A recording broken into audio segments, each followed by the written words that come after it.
Well, I mentioned the government's religious freedoms bill that they finally unveiled. Perhaps not the version of the bill that many had been calling for. I mean, it's a vexed situation. Scott Morrison capitulated and dropped the Falau, the Israel Falau clause.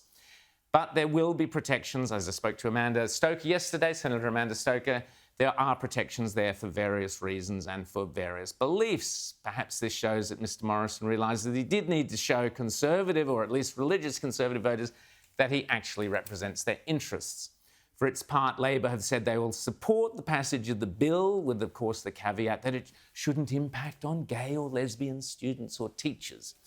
Now, of course, no one should be discriminated on the basis of their sexuality. But I really do believe that religious schools... do we really believe that religious schools are just sort of sitting there desperately waiting to start firing and expelling people? I don't think so. Joining me now is James Macpherson, a great writer with The Spectator Australia. You can read him online on Flat White at The Spectator Australia. He's a Christian. James, you wrote a terrific piece on The Spectator, very amusing, very witty, about the hypocrisy of the left who use hatred and bigotry to accuse the Christian church of wanting to spread hatred and bigotry. So, before we get into the religious discrimination bill itself, tell me what bothered you the most about the response from the left to the proposed bill. Well, I think you've outlined it very well, Rowan. What struck me about the debate over a religious discrimination bill was the utter hypocrisy of the left who use bigotry and vilification of religious people to warn that religious people will spread bigotry and vilification if they're given freedoms. We're told, prehistoric sky fairy worshipping, science denying flat earthers will use religious freedom as a kind of Trojan horse to vilify those they disagree with. Well, what's that if not vilification? And so opponents of the religious vilification, of the religious discrimination bill, have demonstrated why we need a religious discrimination bill.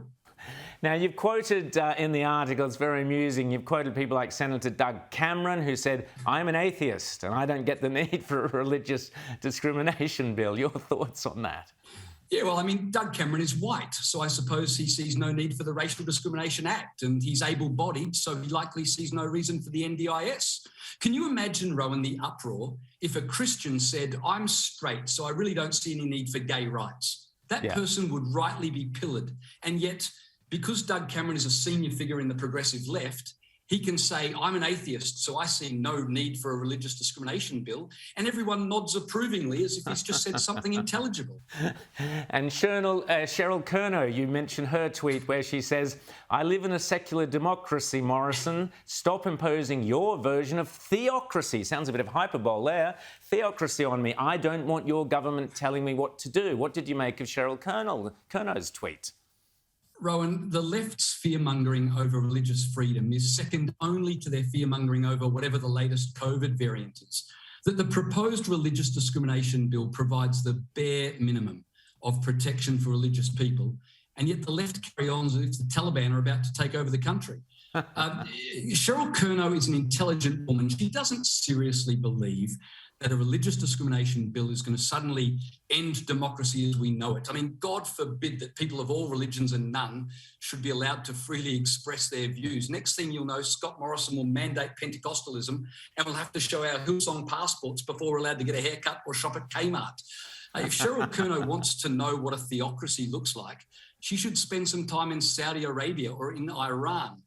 But Rowan, here's the thing you need to know about the left. They are masters of projection. So if you want to know what they intend to do to you, just listen to what they accuse you of wanting to do to them.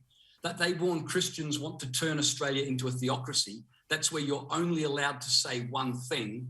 Well, the left would love Australia to become a wokeocracy, where instead of only being allowed to say one thing, you're allowed to say anything except one thing. You can talk about whatever you want except Christianity, and particularly Christian morality, because the left hate Christian morality since it exposes their lies. If religious people are able to speak freely, someone might have the courage to say, there really are only two genders. And if that happens, reality might start to break out across the country and the left's woketopia would be shown for the vapour that it is. Fantastic.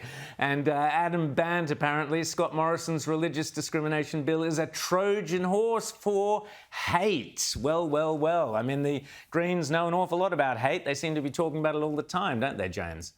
Exactly. Like I said, Rowan, the left are masters at projection, and the very thing they accuse others of doing, they're usually doing it themselves. James, you've got a book coming out, Notes from Worktopia. So tell us quickly where people can get that, and congratulations on your book.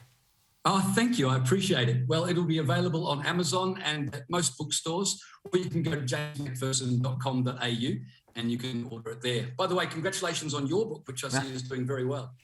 Thank you very much, James. And you can read James there on the Spectator Australia website. A terrific writer. Thanks for coming on Inside the News, James.